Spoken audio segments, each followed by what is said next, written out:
Hello दोस्तों, नमस्कार। मैं प्रिंस और आप देख रहे हैं स्पीड एकेडमी। दोस्तों, आज है डे 11। आप सेट लगा के आज इंस्टीट्यूशन से गए हैं और उसका मैं अभी सॉल्यूशन देने वाला हूं हिंदी का। तो चलिए हम लोग क्वेश्चन को शुरू करते हैं। ये रहा आपके सामने पहला प्रश्न। कह रहा है कुर्सी तोड़ना, इस मुहावरे का सही अर्थ क्या है। ये सब लोग इस मुहावरे से रोज रूबरू होते हैं। आप जब किसी सरकारी ऑफिस में जाते हैं तो कहते हैं कि बड़े बाबू बैठे हैं, बैठ के कुर्सी तोड़ रहे हैं। इसका मतलब बिना मतलब के चुपचाप बैठे हुए, कोई काम नहीं कर रहे हैं, इसी को कहते हैं कुर्सी तोड़ना। क्लियर। यहाँ पे लिखा हुआ मेहनत न करना, यही इसका सही आंसर हो जाएगा। ठीक है, बढ़ते हैं अगले प्रश्न की ओर। अगला प्रश्न कहता है कि कूप मंडूक होना, इस मुहावरे का क्या अर्थ है। कूप मंडूक का मतलब होता है कुएं का मेढक। कूप मतलब कुआं और मंडूक मतलब मेढक। तो कुएं का मेढक होना मतलब काफी सीमित जगह में रहना और उसी में सोच लेना कि बहुत दुनिया हमने देख लिया। सर आपको अक्सर क्लास में कहते हैं कि बाबू दुनिया देखना पड़ेगा, आपको क्लास से बाहर निकलिएगा, एग्जाम देने जाइएगा, एग्जाम के क्वेश्चन से रूबरू होइएगा, तब आपको समझ में आएगा कि क्वेश्चन किस लेवल के पूछे जा रहे हैं। यदि आप उसके लायक ना हो फिर भी एग्जाम दीजिए। क्यों? क्योंकि क्वेश्चन का लेवल आपको पता चलेगा। इससे आपको पता चलेगा हम कूप मंडूक हैं कि हम बाहरी वाले मंडूक हैं। समझ गए? तो कूप मंडूक होना इसका मतलब होता है अत्यंत सीमित ज्ञान होना। क्या होता है इसका मतलब? अत्यंत सीमित ज्ञान होना। अगला प्रश्न है सूक्ष्म का विलोम शब्द क्या होता है। सूक्ष्म मतलब होता है छोटा। सूक्ष्म मतलब छोटा। अब आगे कहता है कि इसका विलोम क्या हो। विलोम मतलब उल्टा। तो अदृश्य मतलब वो दिखे नहीं, अनिश्चित मतलब जो निश्चित ना हो, बारीक मतलब होता है छोटा। बारीक मतलब छोटा, लेकिन यहां तो सूक्ष्म ऑलरेडी छोटा है। तो स्थूल मतलब होता है बड़ा। ठीक है, स्थूल मतलब होता है बड़ा। तो आंसर हो जाएगा आपका क्या? स्थूल। अगला प्रश्न है रंक का विलोम शब्द क्या होता है। रंक मतलब होता है गरीब। रंक मतलब गरीब। इसका विलोम, विलोम क्या हो जाएगा? रंक का गरीब, गरीब का विलोम राजा। तो राजा किसको कहेंगे? तो यहाँ पे देखिए धनवान जो है ये इसका विलोम शब्द हो जाएगा। ना मजदूर होगा, बलवान, किसान, ये सब नहीं होगा, धनवान यहाँ पे आंसर सही हो जाएगा। बढ़ते हैं अगले प्रश्न की ओर। अगला प्रश्न हमारे सामने है कि प्रत्युपकार का अर्थ क्या होता है। देखिए प्रत्युपकार का अर्थ आपसे पूछा जा रहा है। तो ये आपको पढ़ने से लग रहा होगा प्रत्युपकार मतलब होता है उपकार के बदले में किया हुआ कोई उपकार। यदि आपके ऊपर कोई उपकार करता है, उसके बदले में यदि आप उस पर उपकार करते हैं, इसी को कहते हैं प्रत्युपकार। क्या कहते हैं इसको? प्रत्युपकार कहते हैं। तो आंसर आपका कौन सा हो जाएगा? ऑप्शन डी, प्रत्युपकार। ऑप्शन डी, प्रत्युपकार इसका आंसर हो जाएगा। बढ़ते हैं आगे। संकोच का अर्थ क्या होता है। देखिए संकोच का अर्थ होता है मतलब हिचकिचाना। संकोच करना मतलब हिचकिचाना। लेकिन आप हिचकिचाते किस तरह के कार्य में है? जब कोई कार्य गलत होता है, कोई कार्य बुरा होता है, उसको करने के लिए आपको फोर्सफुली कोई कहे तो आप करने से हिचकिचाते हैं। तो यहाँ पे वही वर्ड पूछा जाएगा कि संकोच का अर्थ क्या होता है। तो यहाँ पे हो जाएगा आंसर अनुचित कार्य करने में हिचकिचाहट। अनुचित कार्य करने में हिचकिचाहट, इसी को संकोच कहते हैं। महोत्सव में संधि कौन सी है। देखिए हमने संधि अभी तक बताया नहीं आपको। संधि का क्लास आपका संडे को चलेगा। हिंदी के सेक्शन में संडे को आपको मैं संधि पढ़ाने वाला हूं। तो पूछ रहा है इसमें महोत्सव में कौन सी संधि है। महोत्सव में संधि है, देखिए कौन सी?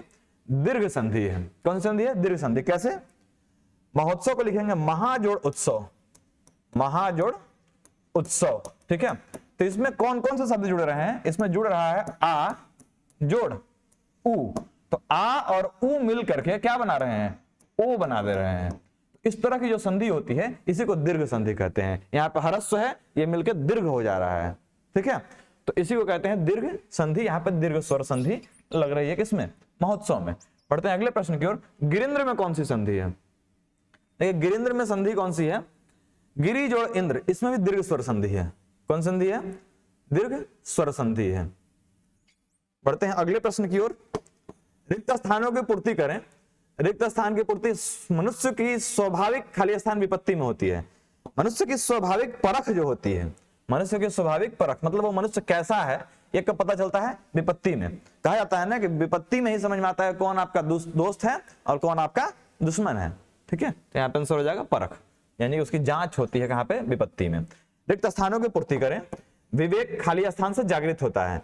विवेक मतलब होता है ज्ञान। ज्ञान कैसे जागृत होता है? शिक्षा से। जितना अधिक आपके पास शिक्षा होगा उतना अधिक आप ज्ञानी होंगे। ठीक है, तो विवेक यानी कि ज्ञान जो है वो शिक्षा से जागृत होता है। ये इसका आंसर हो जाएगा। बढ़ते हैं अगले प्रश्न की ओर। निम्नलिखित में से कौन सा वाक्य शुद्ध है। कह रहा है वाक्य कौन कौन सा है, इसको ध्यान से पढ़ेंगे एकदम थॉरोली। आपका काम आप खुद करो।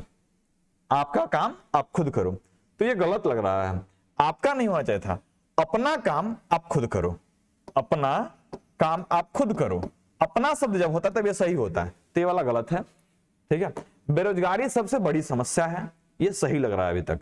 वह सब ठीक नहीं है, वह सब ठीक नहीं है, ये नहीं होगा। यहां पे लिखना चाहिए था कि यह सब ठीक नहीं है, तो ये वाक्य भी गलत है। मैं उन्हीं की पार्टी में गया था, तो यहाँ पे ये भी वाक्य ठीक नहीं है। मैं उन्हीं की पार्टी में गया था, ऐसा नहीं, मैं उनकी ही पार्टी में गया था, ये सही होगा, तो ये भी गलत है। यानी ऑप्शन बी जो है ये बिल्कुल सही वाक्य है, इसका आंसर हो जाएगा ऑप्शन बी। निम्नलिखित में से कौन सा वाक्य अशुद्ध है, यहाँ पे गलत कौन सा है ये निकालना है। हाथ को जेब में रखो, 1 मिनट रोकते हैं इसको। तुमसे कोई कम नहीं है, ये भी सही लग रहा है।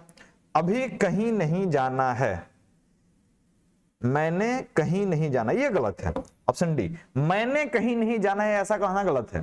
ठीक है, इसमें ये जो होता है सर्वनाम जो है उसमें दिक्कत है। ठीक है, आप जब कभी बोलते हैं तो आप कहते हैं कि मुझे कहीं नहीं जाना है।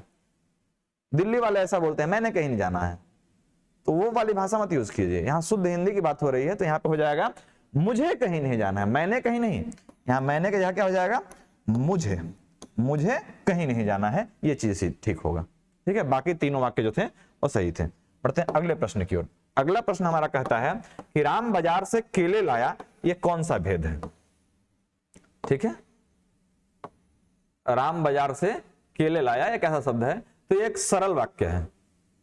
कैसा वाक्य है, सरल वाक्य है। राम बाजार से केले लाया, उसने कहा कि मैं परिश्रमी हूं। इस वाक्य का सरल वाक्य क्या होगा, देखिए सरल वाक्य इसका जब मैं बनाना चाहूं तो ये हो जाएगा कि वह खुद को परिश्रमी कह रहा था, वह खुद को परिश्रमी कहता है। सरल और ये जो मिश्रित वाक्य हैं ये कैसे दिखे जाते हैं, जैसे आप इंग्लिश में पढ़े होंगे एक्टिव वॉइस और पैसिव वॉइस। ठीक है, तो उसी तरह का कुछ है। जब ये अपने ही बारे में कह रहा है कि उसने कहा कि मैं परिश्रमी हूं, तो इसको ऐसा भी कह सकता है वह खुद को परिश्रमी कह रहा था। ठीक है, तो ये इसका सरल वाक्य हो जाएगा। बढ़ते हैं अगले प्रश्न की ओर, और ये अगला प्रश्न कह रहा है कि अम्ब के लिए पर्यायवाची शब्द क्या होगा। अम्ब जो होता है वो माता के लिए कहा जाता है। अम्ब किसका पर्यायवाची शब्द होता है, माता का, तो ऑप्शन सी यहाँ पे सही हो जाएगा। आगार के लिए पर्यायवाची शब्द दीजिए।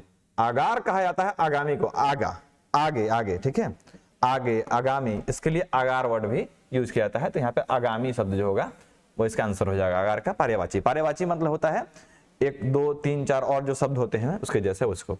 छोटा भाई के लिए एक शब्द क्या होता है, छोटा भाई को अनुज कहते हैं, बड़ा भाई को अग्रज कहते हैं, और जो अपनी ही माँ का बेटा होता है मतलब संतान होता है उसको सहोदर कहते हैं, तो यहाँ पे अनुज आंसर हो जाएगा। ठीक है, बड़ा भाई होता तो अग्रज कह लेते हैं। बढ़ते हैं आगे। शरीर धारण करने वाले द्वारा प्रदत्त यातनाओं के लिए एक शब्द दीजिए। क्या है, लाइन से पढ़िएगा।